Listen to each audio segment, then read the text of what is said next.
तो इस लेक्चर में हम डिस्कस करेंगे basic principles of India's foreign policy. जो भारत की विदेश नीति है उसके मुख्य सिद्धांत। सबसे पहले हम शुरुआत करेंगे नॉन अलाइनमेंट से। नॉन अलाइनमेंट या नॉन अलाइनमेंट मूवमेंट भी आप बोल सकते हो, गुट निरपेक्ष आंदोलन।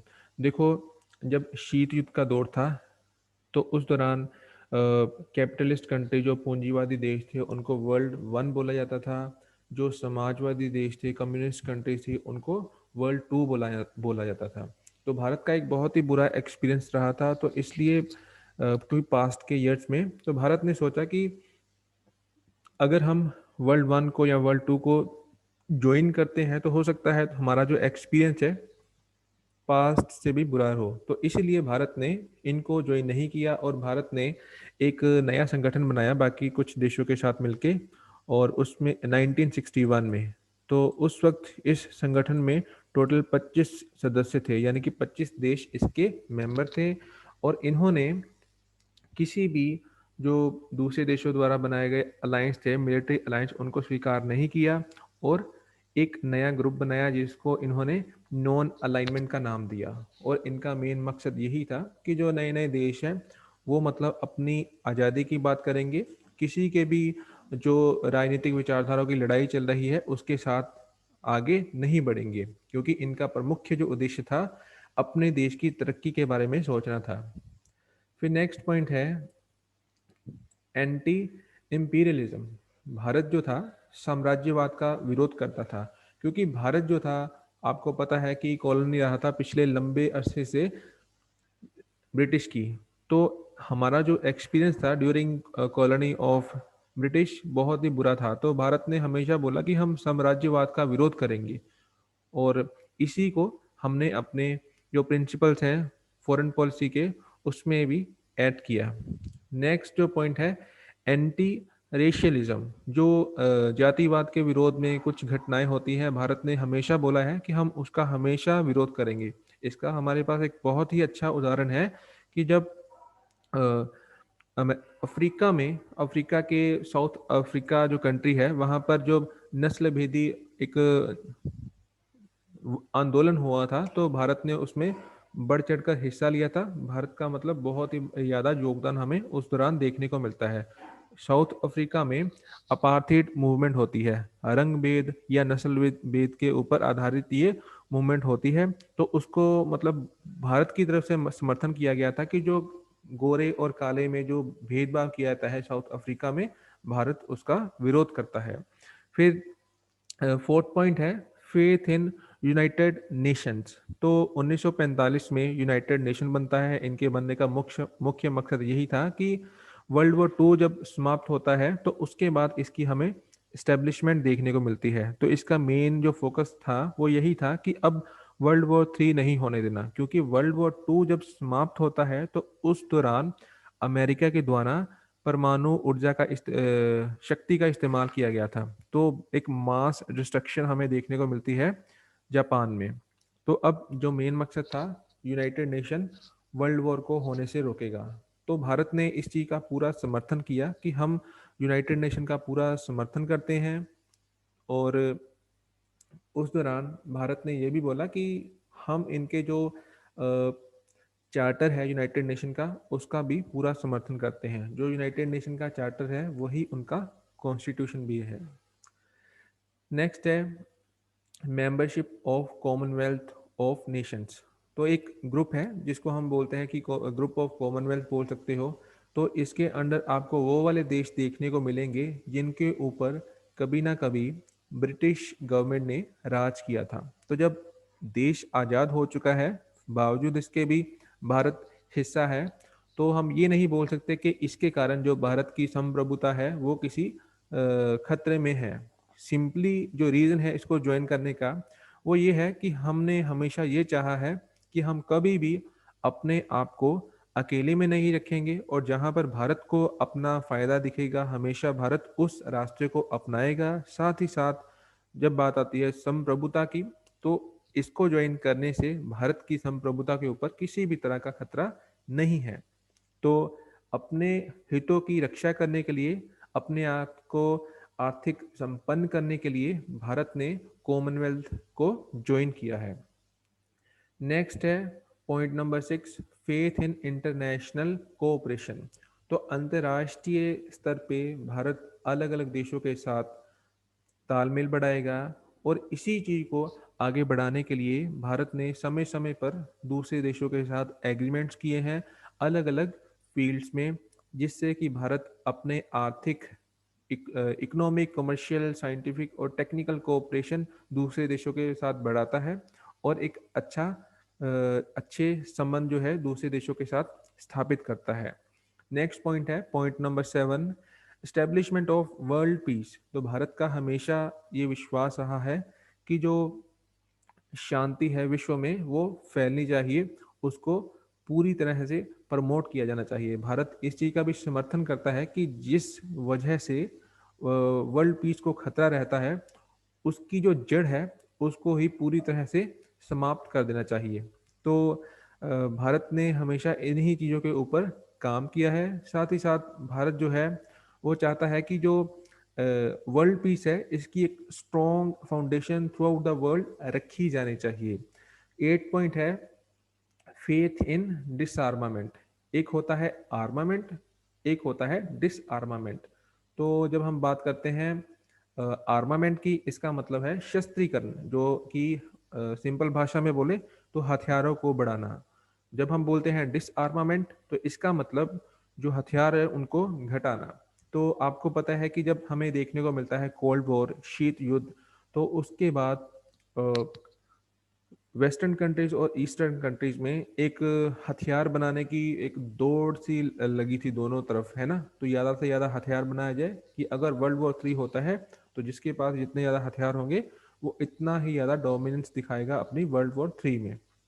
तो भारत ने हमेशा इस चीज़ का विरोध किया है, इसके अगेंस्ट खड़ा हुआ है कि जो एक होड़ लगी हुई है, दौड़ लगी हुई है कि ज़्यादा से ज़्यादा हथियार बनाए जाए, ये एक्चुअली पूरे विश्व के लिए एक खतरा मंडाने का सिग्नल है। तो भारत चाहता है कि पूरे विश्व में शांति फैलनी चाहिए, मगर उसके लिए संभवत प्रयास क्या होना चाहिए कि हर एक देश को स्टेप लेना चाहिए कि उनके देश में जो हथियार है उनको बढ़ाए ना, बल्कि धीरे धीरे कम करता जाए।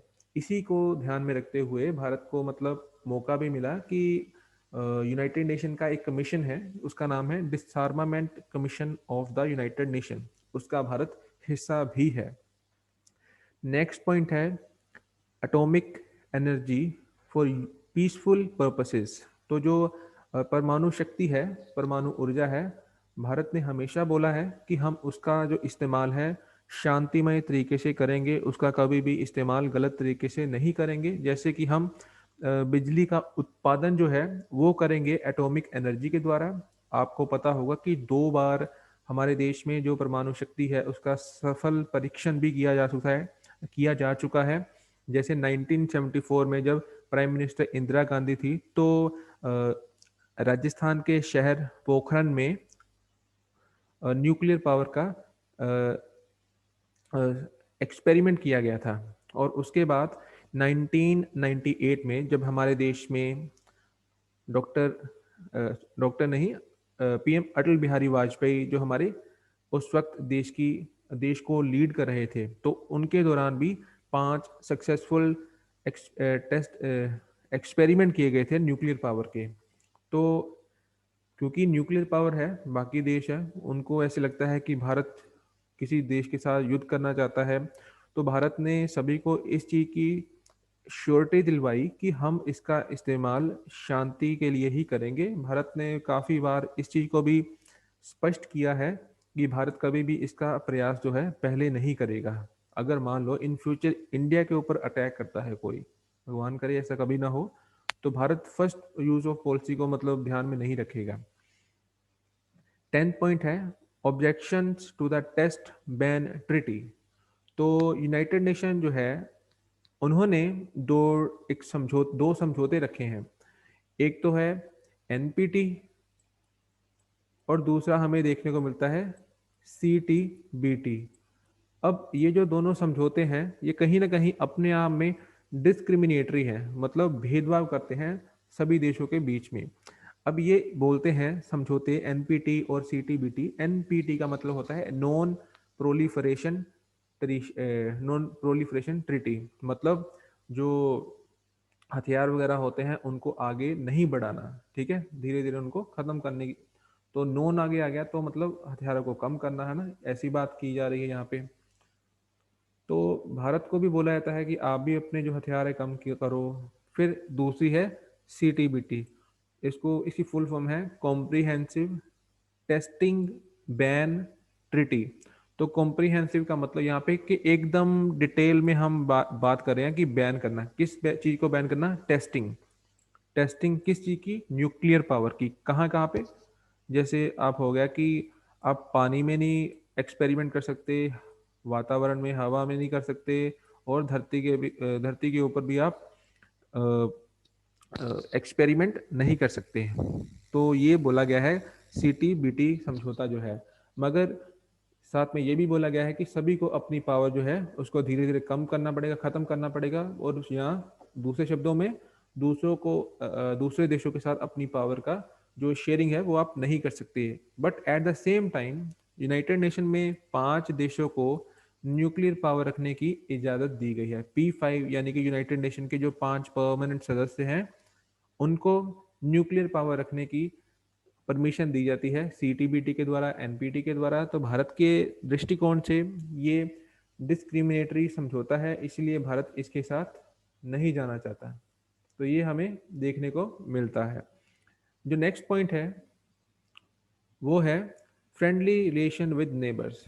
तो भारत की जो विदेश नीति है उसमें जो हमारे नेबर्स हैं, प्रमुख तौर पे जो हमारे पड़ोसी देश होते हैं उनको ज़्यादा केंद्रित किया गया है कि उनके साथ हमारे जो रिलेशंस हैं, प्राइमरली हम बात करें चाइना, पाकिस्तान, बांग्लादेश, नेपाल, भूटान, श्रीलंका जैसे जो देश हैं, इनके साथ हमारे जो रिलेशन है वो अच्छे होने चाहिए। क्योंकि ऐसा बोला जाता है अंतर्राष्ट्रीय राजनीति में कि आप अपने दोस्त बदल सकते हो मगर आप अपने पड़ोसी नहीं बदल सकते। तो आपके जो दोस्त हैं वो समय के साथ साथ बदलते भी रहेंगे, मगर जो आपका पड़ोस है वो हमेशा वही रहेगा। तो इसीलिए जरूरी है कि अंतर्राष्ट्रीय राजनीति में जो आपके पड़ोसी हैं उनके साथ आपके जो संबंध हैं अच्छे हमेशा बने रहने चाहिए। मगर वर्तमान समय में जो स्थिति है वो कुछ ज़्यादा फेवरेबल नहीं है कि चाइना और पाकिस्तान के साथ हमारे रिलेशन फिलहाल तो बहुत ही बुरी कंडीशन में है। नेक्स्ट है unity of Afro Asian countries, Africa continent और एशिया कॉन्टिनेंट। यहाँ के जो सारे देश है उनके साथ हमारी एकता होनी चाहिए। क्यों एकता होनी चाहिए, उसका कारण ये है कि अफ्रीका कॉन्टिनेंट में और एशिया के कॉन्टिनेंट में आपको ज़्यादातर देश वही देखने को मिलेंगे जो अभी डेवलपमेंट की ओर बढ़े हुए हैं, यानी कि आपको डेवलपिंग नेशंस यहाँ पर ज़्यादा देखने को मिलेंगे। अगर हम बात करें वेस्टर्न कंट्रीज की या यूरोपियन कंट्रीज की या अमेरिकन कॉन्टिनेंट की बात करें तो वहाँ पर हमें नॉर्थ कॉन्टिनेंट की प्राइमरली, तो वहाँ पर हमें ऐसे देश देखने को मिलेंगे जो डेवलप्ड कंट्रीज के नाम से जाने जाते हैं। तो हमारा जो फोकस है वो अफ्रीका और एशिया के कॉन्टिनेंट पे होना चाहिए। कारण ये है कि इन सभी के जो इंटरेस्ट हैं, इन सभी के जो हित हैं वो सभी के एक जैसे हैं। तो जब आपके एक जैसे हित होंगे तो आपकी सोच भी मिलेगी, तो जब आपकी सोच मिलेगी तो आप आगे अच्छे रिलेशन बढ़ा के चलोगे, और दोनों के हित हैं तो ऑब्वियस सी बात है दोनों के लिए प्रॉफिटेबल जॉब होगी दोनों के साथ रिलेशन कायम करना। नेक्स्ट पॉइंट है पंचशील एग्रीमेंट। तो भारत के फर्स्ट पीएम जो थे, प्राइम मिनिस्टर नरेंद्र पंडित जवाहरलाल नेहरू, वो जाते हैं 1954 में जो इशू होता है तिब्बत का उसके रिगार्डिंग जाते हैं चाइना में। तो चाइना में जाके वो मतलब समझौता करते हैं जिसको हमने पंचशील इकरारनामा, पंचशील एग्रीमेंट के नाम से जाना है। तो उसमें ये 5 पॉइंट्स की बात की जाती है, बाद में इसको भारत की जो विदेश नीति है उसका भी हिस्सा बना लिया जाता है। इसमें बोला जाता है कि भारत और चाइना दोनों एक दूसरे की जो टेरिटरी है उसका सम्मान करेंगे, उसकी जो एकता है, उसकी संप्रभुता है, उसका हमेशा सम्मान करेंगे। दोनों एक दूसरे के प्रति नॉन अग्रेसिव रवैया अपनाएंगे दोनों एक दूसरे की जो समानता है उसका सम्मान करेंगे। दोनों की जो किसी भी तरह की डील होती है तो उसमें बेनिफिट दोनों देशों को होना चाहिए। साथ ही साथ दोनों एक दूसरे के इंटरनल इश्यूज हैं देश के, उसमें किसी भी तरीके से इंटरफेयर नहीं करेंगे और पीसफुली को एग्जिस्ट करेंगे एक दूसरे के साथ, यानी कि शांतिमय तरीके से तालमेल बना के रखेंगे। मगर ये समझौता कहीं ना कहीं फेलियर साबित होता है जब 1955 में अगले ही साल चाइना की तरफ से हम देखते हैं कि भारत का जो एरिया है अक्साई चिन, वहां पर वो रोड बनाना स्टार्ट कर देते हैं। तो उसके बाद हमारे रिलेशन धीरे धीरे धीरे और खराब होते हैं और 1962 तक जाके सरप्राइज था भारत के लिए कि भारत के ऊपर चाइना ने अटैक कर दिया। फिर है permanent membership of security council. तो इसमें हम देखते हैं कि भारत की तरफ से हमेशा डिमांड रही है कि भारत अब इसकी परमानेंट सीट चाहता है। आपको पता है यूनाइटेड नेशन जो है ये संस्था बनी थी 1945 में। उस वक्त 50 सदस्य जो थे उसमें से भारत भी इसका एक सदस्य था। तो समय के साथ साथ आप देखो कि बहुत सारे बदलाव आए हैं। मतलब 50 से 60 देश थे उस दौरान, ठीक है। आज के टाइम में देखो कितने वर्ल्ड में कंट्रीज हैं, अराउंड 195 के आसपास ऑफिशियल कंट्रीज हैं। और जब हम बात करते हैं कि कितनी कंट्री इसकी मेंबर हैं तो हमें देखने को मिलती है 193 यूनाइटेड नेशन की मेंबर हैं। तो इतने सारे देश बने। तो अब निश्चित तौर पे जो इसकी परमानेंट सीट्स हैं वो 5 थी। तो 5 देखो इतने सालों से चली आ रही हैं, उसमें भी तो बदलाव होना चाहिए। पिछले 75 साल में इतने सारे बदलाव हो चुके हैं इस धरती पे। तो भारत की भी डिमांड इस संदर्भ में बड़ी ही जेन्युइन हमें लगती है कि भारत चाहता है कि अब उसकी जब पॉपुलेशन देखी जाए तो उसका रोल देखा जाए यूनाइटेड नेशन में, वैसे भी अंतर्राष्ट्रीय संबंधों में, तो भारत एक अपनी डिमांड करता है कि इसको परमानेंट सीट चाहिए। और साथ ही साथ भारत हमेशा इस चीज़ का भी फेवर करता है कि जैसे साउथ अमेरिका है वहाँ पे भी कोई रिप्रेजेंटेटिव नहीं है परमानेंट सीट के कॉन्टेक्स्ट में, ऐसे ही अफ्रीका कॉन्टिनेंट है, इतना बड़ा कॉन्टिनेंट है, वहाँ से भी कोई भी देश यूनाइटेड नेशन सिक्योरिटी काउंसिल में परमानेंट मेंबर नहीं है। तो भारत चाहता है कि उनको भी परमानेंट सीट मिलनी चाहिए। उसके बाद हम बात करेंगे गुजरात डॉक्ट्रिन की, ठीक है। 1997 में हमें ये देखने को मिलते हैं। तो गुजरात डॉक्ट्रिन जो है उनके जो मेन फीचर्स हैं उनके वो हैं कि India would rise above principle of reciprocity and extend maximum cooperation and aid to the neighboring countries like Bangladesh, Nepal, Bhutan, Sri Lanka, Maldives etcetera. साथ में बोला जाता है कि साउथ एशियन कंट्रीज जो मतलब 8 देश है हमारे surrounding including India should hesitate to use their territories against countries of this region। मतलब यहाँ पे बात की गई है कि आपस में संबंध अच्छे होने चाहिए। साथ में ये भी बोला गया है कि no country should intervene in internal matter of other other countries. किसी दूसरे देश के जो घरेलू मामले हैं उसके अंदर आपको दखलंदाजी नहीं करनी चाहिए। All countries of south Asia should respect each others physical integrity and sovereignty. हर एक देश की आप एक अखंडता और जो संप्रभुता होती है उसका आप सम्मान करो। Then South Asian country should solve their mutual dispute through peaceful means through mutual talks. अगर किसी भी दो देशों के बीच में किसी भी तरह का मतभेद है, भेदभाव है, लड़ाई झगड़ा है, तो उसको आप बैठ के सुलझाओ बजाय कि आप लड़ाई करो। उसके बाद हम देखेंगे स्ट्रगल अगेंस्ट टेररिज्म। तो भारत ने हमेशा जो आतंकवाद है उसका विरोध किया है। भारत इसके साथ कभी भी सहमति नहीं जताता कि गुड टेररिज्म होता है और बैड टेररिज्म होता है। टेररिज्म हमेशा टेररिज्म होता है, ठीक है। और भारत ने समय समय पे टेररिज्म का अंतर्राष्ट्रीय स्तर पे खुल के विरोध किया है और भारत का मतलब ये स्टैंड एकदम क्लियर देखने को मिलता है। और इसी नज़रिए से अगर देखा जाए तो अमेरिका ने भी पिछले कुछ सालों में हमें काफ़ी सपोर्ट की है। और अ, हम देखते हैं कि पाकिस्तान के ऊपर काफ़ी सारी सैंक्शंस रिसेंटली हमें देखने को मिली है only because of India's policy against terrorism. So this is the end of the lecture.